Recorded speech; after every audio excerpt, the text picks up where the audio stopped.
a nuclear weapon. So as you probably saw, they had a tremendous number of missiles, most of which are now being used or destroyed, and very unsuccessfully used, because we have been able, for the most part, to shoot them all down. What incredible technology. The Patriots have been unbelievable, and other things. And the laser technology that we have now is incredible. It's coming out pretty soon, where literally lasers will do the work of, at a lot less cost, do the work of what the Patriots are doing or what other things are doing. The situation was very quickly approaching the point of no return, and the United States found it intolerable, in my opinion, based on what Steve and Jared and Pete and others were telling me, Marco, so involved, that I thought that they were going to attack us. I thought they would, if we didn't do this at the time we did it, I think they had in mind to attack us. And if you notice, they did something which was very foolish, very stupid, I would say. They attacked their neighbors. And their neighbors were largely neutral, or at least weren't going to be involved, and they got attacked. And it had the reverse effect. The neighbors came onto our side and started attacking them, and actually quite successfully. If you look at Saudi Arabia, you look at UAE, Qatar, and others, but they were strong and they were smart, but they got attacked. Nobody, when I first heard it, I said, no, somebody made a mistake. There was no mistake. UAE had over 1,000 missiles shot at it, knocked them almost all down. On the very first day I came down the escalator in 2015, I said, quote, I will stop Iran from getting nuclear weapons, and all I'm doing is keeping my promise. Think of that. That was in 2015. I said it. It was a threat then and a much bigger threat now, but no longer a threat, not for a long time anyway. We want to keep it that way. As we continue Operation Epic Fury, we're also focused on keeping energy and oil flowing to the world, and I will not allow a terrorist regime to hold the world hostage and attempt to stop the globe's oil supply. And if Iran does anything to do that, they'll get hit at a much, much harder level. I will take out those targets that were easy and that I mentioned just before. We'll take them out so quickly, they'll never be able to recover, ever. If they want to play that game, they better not play that game. In the long run, oil supplies will be dramatically more secure without the threat of Iranian ships, drones, missiles, nuclear menace, or anything. So the Strait of Hormuz is going to remain safe. We have a lot of Navy ships there. We have the best equipment in the world, inspecting for mines. Again, most of their ships are down at the bottom of the sea. But we will hit them so hard that it will not be possible for them or anybody else helping them to ever recover that section of the world if they do anything. In recent years, the regime and its terror proxies have launched attacks on hundreds of commercial vessels. We're putting an end to all of this threat once and for all, and the result will be lower oil prices, oil and gas prices for American families. We've done that. We've done it. We brought it very low. This was just an excursion into something that had to be done. We're getting very close to finishing that, too. In the meantime, during this brief disruption, the United States is offering political risk insurance to any tankers operating in the Gulf. So we're putting up risk insurance. We'll perhaps go alongside of them for protection. We don't think it'll be necessary. If it is, and if they do anything, the price will be incalculable. It will be so great that they will have wished they never did it, because you have to keep the straits flowing. With all of that, it affects other countries much more than it does the United States. It doesn't really affect us. We have so much oil. We have tremendous oil and gas, much more than we need. We have Venezuela now as our new partner, great partner. They've worked out so wonderful. We're working with the administration, the president, and it's a massive source of oil, gas, everything. But we're in a very good position, but very unfair to other parts of the world, like China as an example. I mean, we're doing this for the other parts of the world, including countries like China. They get a lot of their oil through the straits. So we're doing this. We have a very good relationship with President Xi in China. I'm going there in a short period of time, and we're protecting the world from what these lunatics are trying to do, and very successfully, I might add. We're also waiving certain oil-related sanctions to reduce prices. So we have sanctions on some countries. We're going to take those sanctions off till this straightens out. Then who knows, maybe we won't have to put them on. There'll be so much peace. But when the time comes, the U.S. Navy and its partners will escort tankers through the strait if needed. I hope it's not going to be needed, but if it's needed, we'll escort them right through.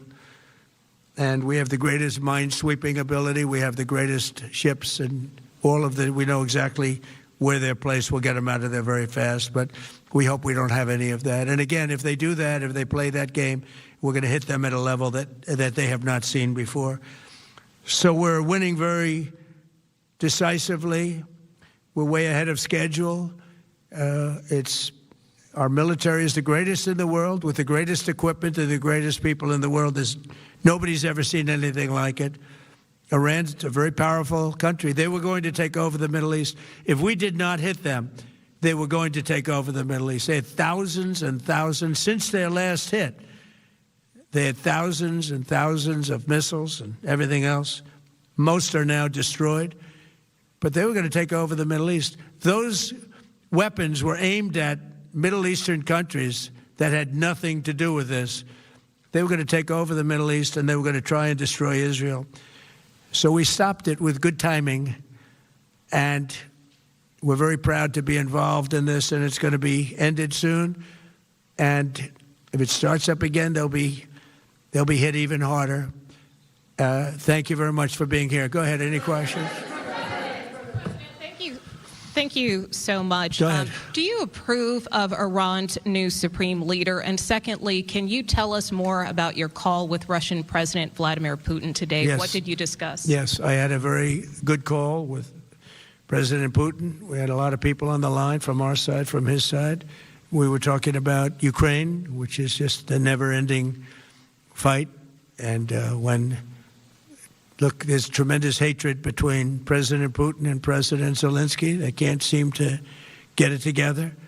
But I think it was a positive call on that subject. And we obviously talked then about the Middle East. And he wants to be helpful. I said, you could be more helpful by getting the Ukraine-Russia war over with. That would be more helpful. But we had a very good talk, and he wants to be very constructive. Yeah, please. Yeah, please. Thank you, Mr. President. On Iran, you called it an excursion. You said it would be over soon. Are you thinking this week it will be over? No, Are you talking but soon. about days? I think soon. Okay, and with respect very soon. Look, everything they have is gone, including their leadership. In fact, there are two levels of leadership, and even actually, as it turns out, more than that. But two levels of leadership are gone.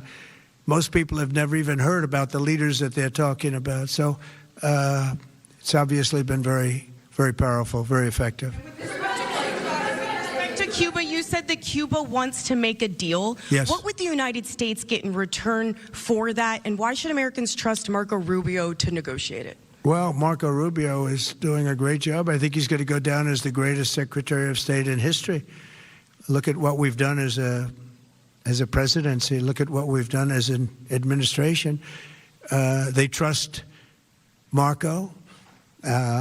And so do the American people trust. He's been successful no matter where he's been. He also speaks the language, which is always nice and always helpful. But he's dealing, and it may be a friendly takeover. It may not be a friendly takeover. It wouldn't matter, because they're down to, as they say, fumes. They have no energy. They have no money. They're in deep trouble on a humanitarian basis. And we don't want to see that, but they were very, very bad to a lot of people, as you know, and a lot of people living on the Cuban-American vote, which I got at record levels. Very important. Those people are very important to me. I know what they went through. They went through hell. Some of them have gone on to be some of the most successful people in the country. Cuban-American business people, some of them are like the most successful in the country. and a lot of them are friends of mine because I've been fighting this battle with them for a long time. The Castro regime was brutal, but they lived off Venezuela. Now they don't live off Venezuela. Venezuela sends them no energy, no fuel, no oil, no money, no nothing. They lived without Venezuela. They couldn't have made it, and we cut them off from everything else. So, yeah, they're going to make either a deal or we'll do it just as easy anyway. Yeah. Please, go ahead. There's footage that shows that an American missile strike and a Tomahawk missile likely destroyed that Iranian girls' school. So will the U.S. accept any responsibility? Well, I for haven't that strike? seen it, and I will say that the Tomahawk, which is one of the most powerful weapons around, is used by, is sold and used by other countries, you know that. And whether it's Iran, who also has some Tomahawks, I wish they had more, but whether it's Iran or somebody else, the fact that a Tomahawk is very generic. It's sold to other countries, but that's being investigated right now. Yeah, please. Thank you. Thank you. Mr. President, you've said the war is, quote, very complete, but your defense secretary says this is just the beginning. So which is it, and how long should Americans be prepared Well, I think for you could this war say to it last both. for? It's the beginning of building a new country, but they have no Navy, they have no Air Force, they have no anti-aircraft equipment. It's all been blown up. They have no radar, they have no telecommunications, and they have no leadership. It's all gone. So, you could look at that statement. We could call it a tremendous success right now as we leave here. I could call it, or we could go further, and we're going to go further. But the big risk on that war has been over for 3 days. We wiped them out in the first 2 days. When you think about it, it's incredible. We wiped out a big Navy, very powerful Navy. These were ships. These were serious ships. These were ships that you buy when you want to win battles. They're all on the bottom floor. The sailors are all running off the ships. They refuse to get on the ships. The Air Force is gone. Everything's gone. The missiles are down to a trickle. The drones are down to probably 25%, and they'll soon be down to nothing. We'll have where they manufactured the drones are under fire as we speak. They're being hit. So the rest is going to be determination as to my attitude, along with the people in the Trump administration, what we want to do. Thank you. Yeah, please. Can I ask you, you mentioned you were going to waive certain additional oil waivers or sanctions. Can you talk a little bit more about that and address in particular? Well, we're looking to keep the oil prices down. We went artificially up because of this excursion into a very positive thing. I mean, this was an excursion that a lot of people wouldn't have done. I knew oil prices would go up if I did this, and they've gone up probably less than I thought they'd go up. But I don't think anybody thought we were going to be this quickly successful. This was a military success, the likes of which people haven't seen. We have the best military. We have the best equipment. We have, I believe, the best generals. We have the best. And this went very quickly. We talked about that with President Putin. He was very impressed with what he saw because nobody's ever seen anything quite like it. Iran was a very powerful military country with all of the missiles. Now, you had the double attack. You had the original attack with us and Israel, and that knocked them for a loop. Then you had the B-2 bombers, which took out their nuclear capability, and they would have had a nuclear weapon within 2 weeks to 4 weeks. And they would have used it long before this press conference. And we might have had a much different press conference if we had a press conference at all. But it's been amazing. The military success that we've had is truly unprecedented. You've told your congressional colleagues that you will not sign any piece of legislation until the Save America Act is passed. Does that include the confirmation of Senator Mullen as your next DHS secretary? Does that mean a DHS funding bill? And Senator Thune said today it's not a matter of whether or not your Republican colleagues agree with the policy. It's about changing the process. In other words, getting rid of the filibuster to get there. So in order to get it, you're going to need Democrat votes. And what we're saying is the Save America, not the SAVE Act, which nobody knew what it was, the Save America Act. the Save America Act. And that's voter ID. We want voter ID. When a voter, we want to be able to see a picture of the voter. We want to be able to see that the voter is legitimate. We want, very importantly, confirmation that this voter is a citizen of the United States of America, and we want no mail-in ballot scams. So we have exceptions for the military, for sick, for disabled, and for people that are away, business trips or whatever.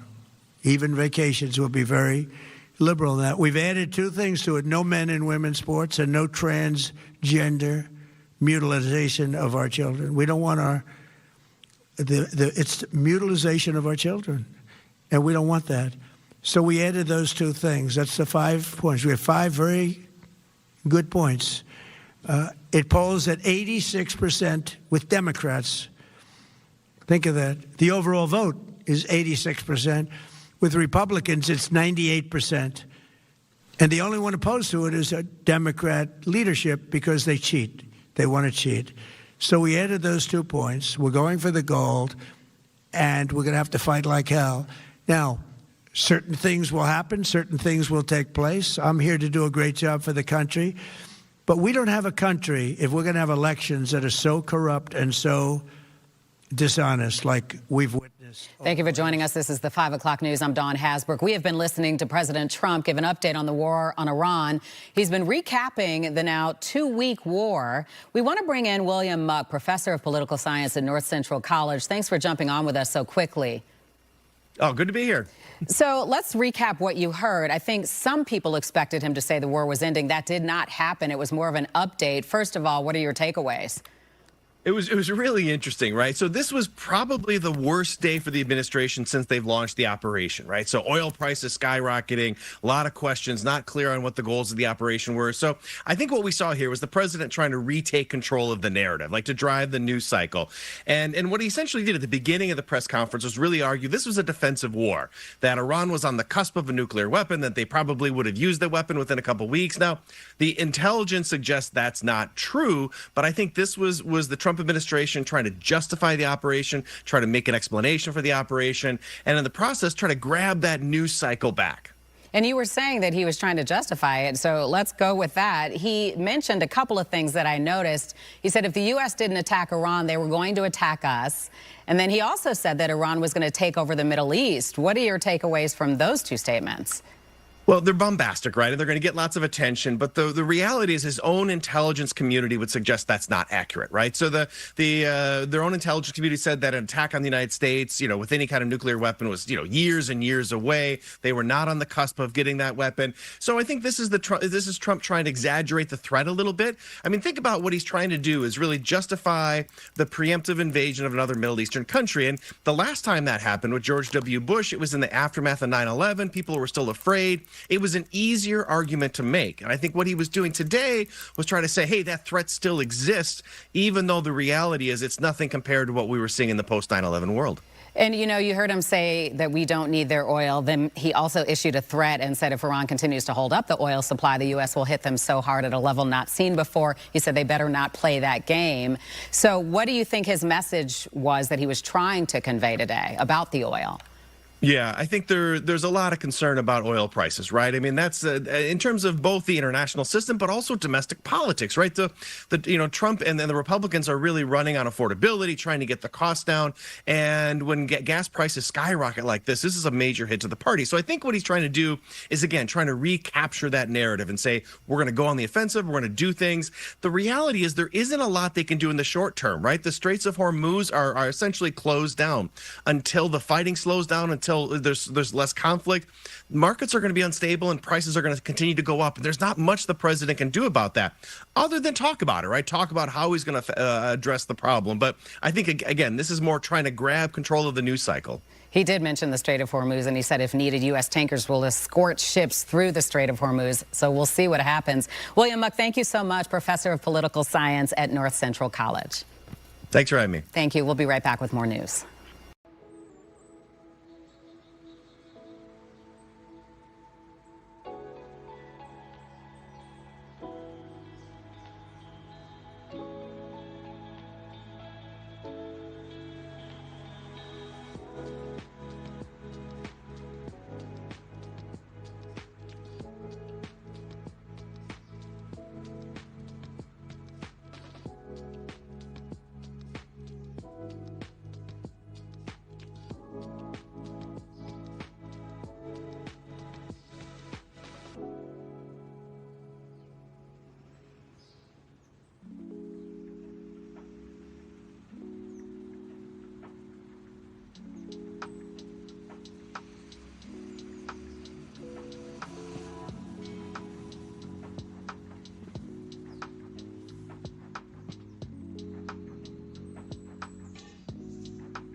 A deadline approaches for the CTA to have a crime reduction plan. There was a shooting yesterday on the Red Line, and today, an emergency news conference. Joni Lum is live at the 79th Street station. You just learned that police have now made an arrest, Joni.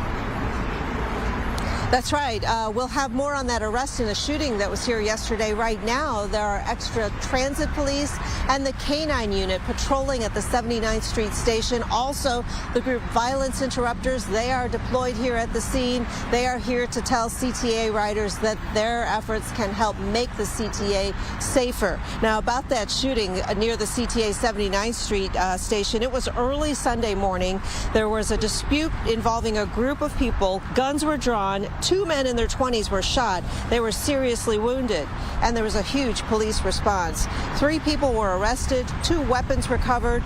This comes as the CTA is being required to come up with a crime reduction plan by March 19th, ordered by the Federal Transit Administration. If the plan does not get the agency's approval, then the CTA could lose $50 million in federal funding.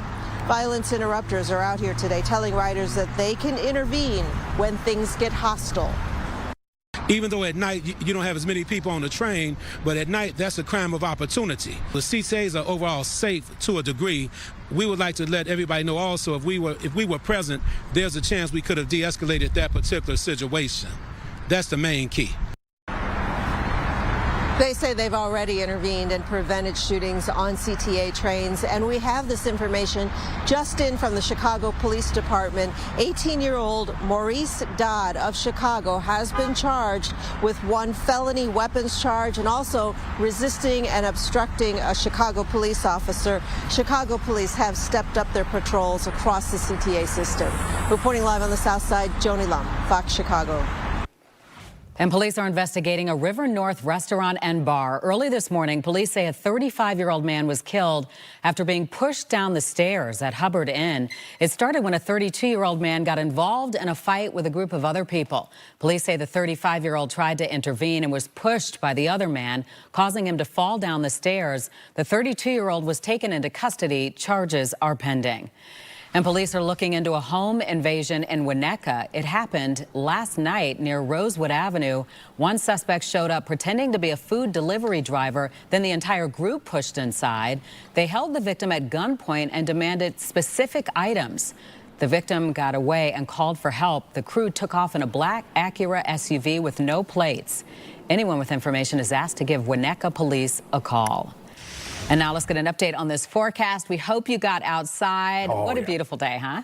Amazing. We broke a record, crushed it, in fact. The old mark was 69 degrees set back only 5 years ago.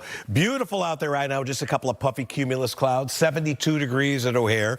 We have a pretty gusty wind out of the south-southwest at about 13 miles per hour. Other area temperatures sharing the warmth area-wide. We've got 72 at the lakefront, a little bit less warm. Chicago Heights 65, but that's still pretty good. 72 at Waukegan. Aurora, 73 at Morris, 66 at Valparaiso under partly cloudy skies. But of course, we got to talk about tomorrow, and there is a risk of severe thunderstorms all the way from the Rio Grande Valley into the Great Lakes, and that includes the Chicago area and much of Chicagoland in a level 3 out of 5, which is the enhanced risk area. Can almost guarantee there's going to be watches and warnings tomorrow, especially late in the day and at night. Some of these storms have the possibility of producing tornadoes. I happen to think the highest risk is going to be over far southern portions of Chicagoland, but all of us could get large hail and also some heavy rainfall. We'll time it out with our Futurecast here in just a couple of minutes, but the record-breaking warmth is over. Now we have to focus on storms. We'll be right back.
this message. Some residents in Rogers Park are raising concerns after a disturbing display was spotted on a little neighborhood free library. A small figure appeared to be hanging from a noose outside of the book box. Leslie Moreno is live with what she found out. Leslie. Hey, Dawn, good evening. Yeah, take a look. That doll was hanging from this neighborhood library here earlier this morning, according to residents we spoke to. Many residents here telling us they feel it's deeply disturbing, especially because a lot of children come here. Residents in Rogers Park are feeling concerned after spotting what appears to be a small doll wrapped in a black cloth. It appears to be hanging from a rope tied like a noose. This is the Little Free Library near Morse and Walcott. The image started circulating on a local neighborhood Facebook page. Some online questioned whether it could be some kind of decoration or art piece, while others say the imagery appears to be witchcraft, voodoo, or something even more sinister.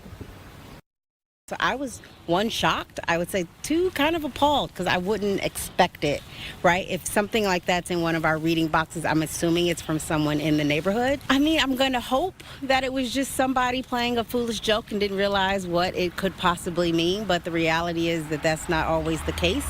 So yeah, when I see a black doll with a noose around it, I immediately think it's something that's racist. That's the first thing that comes to mind for me. We did reach out to Alderwoman Haddon from the 49th Ward for comment on the matter. She said, quote, "Our office is deeply disturbed by this. We categorically condemn this incident and remain committed to fostering an inclusive and diverse community, one that Rogers Park has always been known for. At this time, it's unclear who placed that doll there or what the intentions were there." We did reach out to, again, Alderwoman Haddon, who says this has been reported to police. We will have much more on this coming up tonight at 9. For now, we're live here in Rogers Park. Les Moreno, Fox, Chicago. Arlington Heights is banning Airbnbs, but it could change if the Bears move in. Next.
Welcome back. We have a follow-up to the story we brought you last month in Valparaiso about a high school student who allegedly got injured at football practice. His family now suing the school district. Brett Bagansky shows you why the family is arguing the school dropped the ball.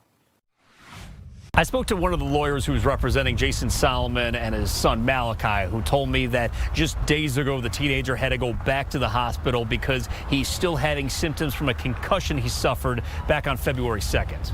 The family shared these pictures of Malachi at a hospital in Indianapolis Thursday. They told me he's having trouble sleeping, he has blurred vision, he's even having trouble balancing and standing, and now he's getting nosebleeds. On Thursday, the Solomons and their lawyers with Alvarez Law filed a lawsuit against Valparaiso Community Schools, Valparaiso High School, and the city of Valparaiso. I spoke with Montgomery Finch, who is one of the lawyers on the case. He said it comes down to negligence and liability. Malachi allegedly got knocked down by two students during what they called a non-contact football drill, where he suffered not only a broken wrist, but what they're calling a severe concussion after his head hit the ground. The family told me no one from the school contacted them about the injury, and the father found out about this because his son texted him. The family also said coaches downplayed the injuries and said a trip to the hospital wasn't necessary. When a player is removing himself from a practice during a non-contact drill, that should theoretically raise some alarm bells already. And then when you make eye contact with a player who is severely concussed and had to remove himself from the practice, we believe that that is something that should have warranted action on behalf of the coaching staff. And it ended up being that he went 20, 30 minutes without anybody seeing him, and then he had to go to the hospital that night because of these concussions. That's pretty severe concussion. So the fact that he was alone in practice, wandering around the schools, from what we've been told, it's pretty serious that nothing was done to help this kid. I reached out to Valparaiso Community Schools to get their side of the story about this lawsuit. And while we're still waiting to hear back, the superintendent told me last month that nobody reported any injury during the practice and that the coach found out about the injury once the practice was over. Brett Bagansky, Fox Chicago. Gathering for a good cause. This weekend, I had the honor of emceeing the fundraising gala for St. Ignatius College Prep High School. They raised money for tuition assistance to help kids go there who may not have the money to do it. Before the end of the program, they had raised $5 million already. This is probably my 14th or 15th year emceeing it. Jeff Murrow from the Food Network was there, friend of the program. He's cracking jokes on stage all night. This is a homecoming for me. I went to St. Ignatius for high school. And we had a great weekend for it. The weather kind of held up for us. Yes. Not bad. And today was amazing, Mike Kavler. Unbelievable. I hope everybody got out and enjoyed it because tomorrow's going to be a different story here, both temperature-wise and also with thunderstorms threatening late in the day and at night. So here's the deal with the storms. Severe storms, large hail, damaging straight-line winds and tornadoes are possible and indeed in some areas downright likely. The highest tornado threat, in my opinion, is going to be I-80 and points south. Then we have timing. Late afternoon, as in post 4 o'clock, probably more like 5 o'clock into the night. That's going to be prime time for the strongest storms. Out there right now, it's absolutely delightful. 72 at O'Hare and Waukegan. Why is it cooler south of the city? A little bit more cloud cover percolating in from the south, and that may translate to some fog here later tonight. Shouldn't be that widespread, but a little bit of moisture creeping up from the south. A little weak disturbance there, and that's shaved off a few degrees from temperatures.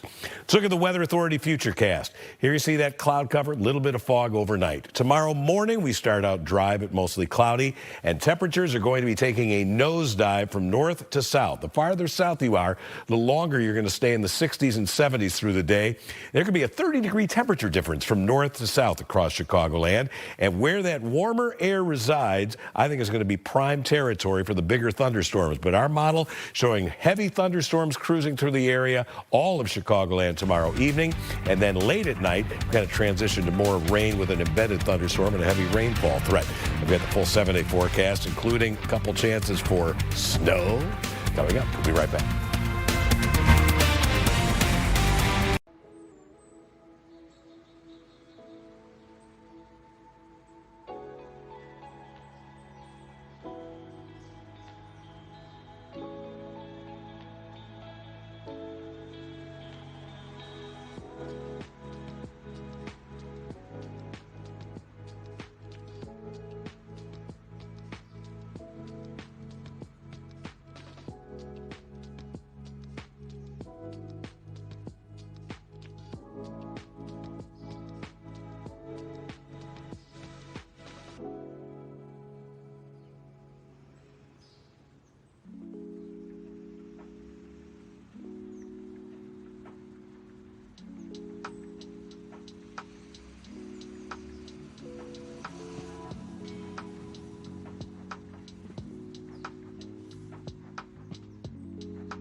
Breaking news, Metra right now experiencing major delays due to a drawbridge malfunction at Union Station.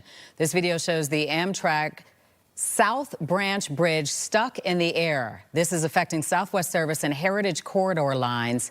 Commuters are encouraged to seek alternate transportation. We'll keep you updated.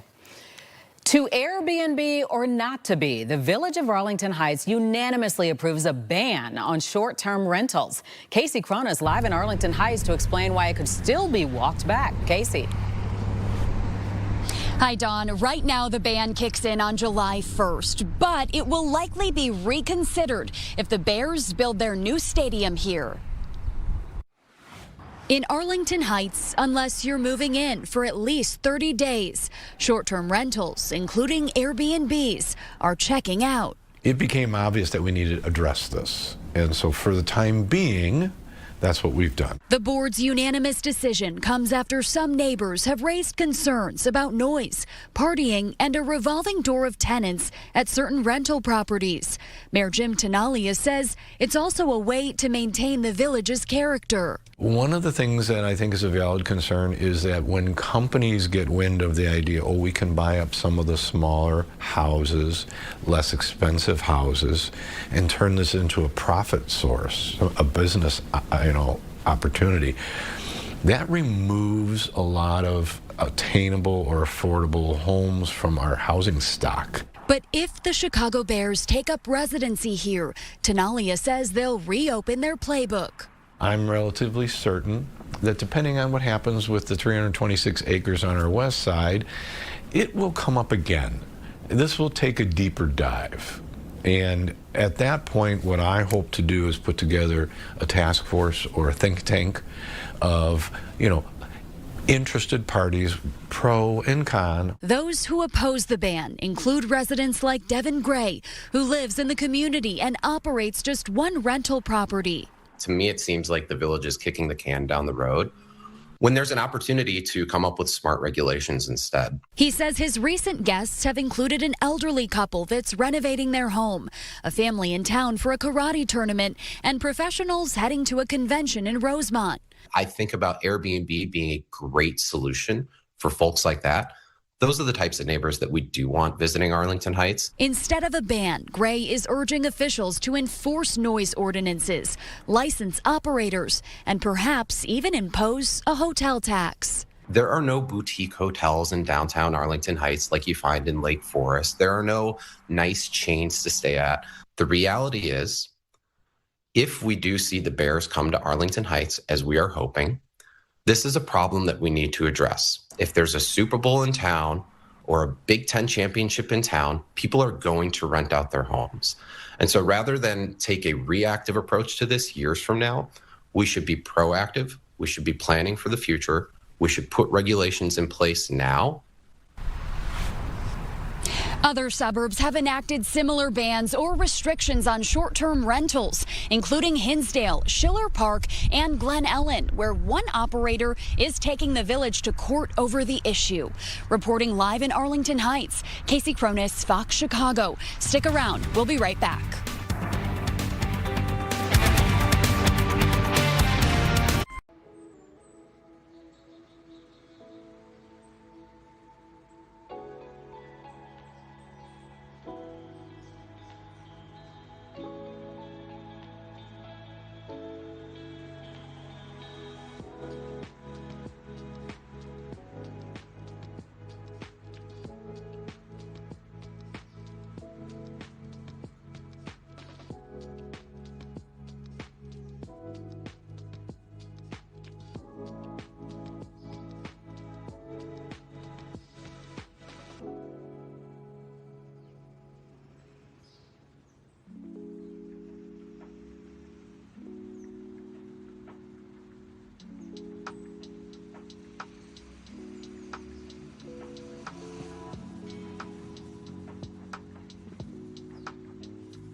Menards. Meteorologist Mike Kaplan is here. So you know it is 5:48 p.m., not a.m. You know? I know, completely screwed up here. I set my clock ahead 12 hours. I messed that up. It's nice to have you there. But what a beautiful day today. We broke the record, 69 degrees. In fact, we crushed it. 73 was our high today. But let's talk temperatures. A big change is on the way tomorrow. This is 8 o'clock in the morning. Look at Waukegan, 45. Kankakee 60, generally low 50s in the city. And then that colder air is going to overspread most of Chicagoland during the afternoon and evening. And that is going to play heavily into how strong the storms can be and where the worst of the weather is. Warmer, that is where the storms will likely be at their strongest late tomorrow afternoon and evening. And then all of us are going to be dealing with chillier air, not just tomorrow, but really for the rest of the week. And wow, wait till you see what's going to happen here on Monday when it will be downright cold. But look at all these 30s showing up. Hope you enjoyed the 70s that we had today.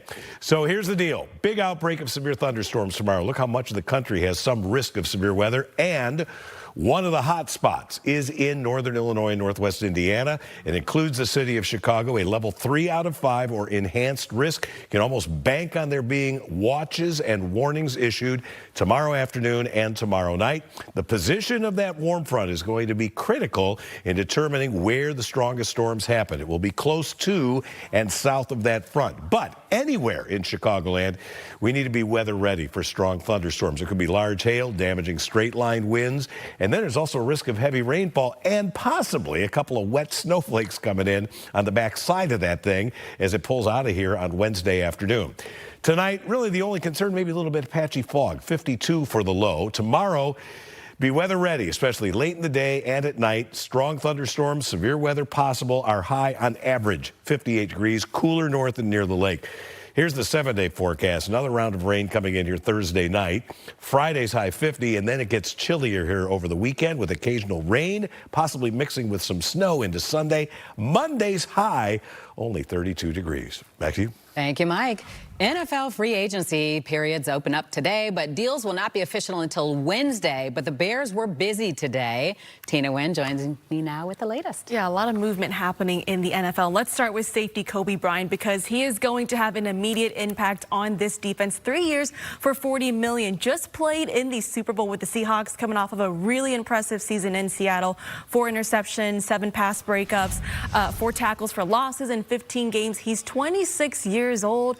Has really good ball instincts when you turn on the film and watch him. I got a text from a scout that said to me he can play in so many different spots. I'd imagine when he gets the chance to work with Al Harris, we could be seeing a very true breakout season from him. Time will tell, though, how, of course, this will impact Kevin Byard and Jaquan Brisker if they re-sign with the Bears or if they go elsewhere. The Bears needed to add talent at linebacker, especially after cutting Tremaine Edmonds, their leading tackler. They signed Devin Bush for 3 years, $30 million. He had a breakout season with the Browns, career highs in tackles and INTs. Bears today, though, also signing D tackle Neville Gallimore, a former Colt, a depth piece there on the D-line. He's coming off of a strong season with the Colts as well. Saw him have career highs in pressure, sacks, and passes batted. 2 years for $12 million. All of these moves here are very calculated, though, by Ryan Poles and the Bears. So, yes, a very busy day here in the NFL, Dawn. Yeah, busy in basketball. DePaul, Northwestern, Illinois gearing up for their conference tournaments. Big Ten here at the United Center. So what's up with that? First off, it's March, and I'm so excited. Selection Sunday, less than a week from today, and I'm excited for all the madness that we're going to see. But let's start with the Big Ten tournament that tips off tomorrow at the UC. First time we'll be seeing all 18 teams play in this tournament. It's been a really strong basketball season, though, in the Big Ten. Northwestern faces Penn State tomorrow at 6:30. The Illini are the number 4 seed. They'll play on Friday as they await their opponent. Michigan, though, has been a really steady force all season long. You saw it even more when they took on the Illini a few weeks ago. We'll see if they can repeat again as conference tournament champs. As for the Big East tournament, that's happening in the Big Apple. MSG tips off on Wednesday. DePaul Hoops has been the talk of the town with everything that Chris Holtmann has done to simply revive this program. DePaul is the number 6 seed. They'll face Georgetown on Wednesday. It's been a down year, though, in basketball for the Big East. So this is a perfect chance for the Blue Demons to make some noise in this tournament. And when you watch this team, defensive effort really stands out. And here's Chris Holtmann with more. You know, there's always excitement going into the conference tournament. You know, always excitement. A tough closing stretch here of a couple games, but our guys are a pretty resilient group, and they've got a good way about them right now. But our guys are in great spirits and know they have a lot to play for. The last 2 games it's like joy. I feel like this team has ran off a lot of joy in our effort plays and playing super hard, and I just feel like we haven't had that same bite since Marquette. So B-Mac thought it would be a good idea. It was his idea to have everybody just come to the room, spend some quality time together, and kind of talk about the last couple of games, and I think it really helped us. All right, and right after the news here at 5, head on over to our Fox local app or to Channel 50 Fox Chicago Plus for Chicago Sports Tonight with Cassie Carlson and myself. We'll be back with more after this break. Raised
for the content of this ad. Wouldn't it be nice if every day were just like today, sunny and record-breaking 70s? Tomorrow, risk of severe thunderstorms pretty high, especially late in the day and at night. Then it turns cooler. A couple additional rain chances. May even see a few snowflakes late Wednesday and over the weekend. Monday's high, 32. Let's ignore that. Yeah, it's a 6-day forecast from now on. Yeah, we'll see you tonight at 9.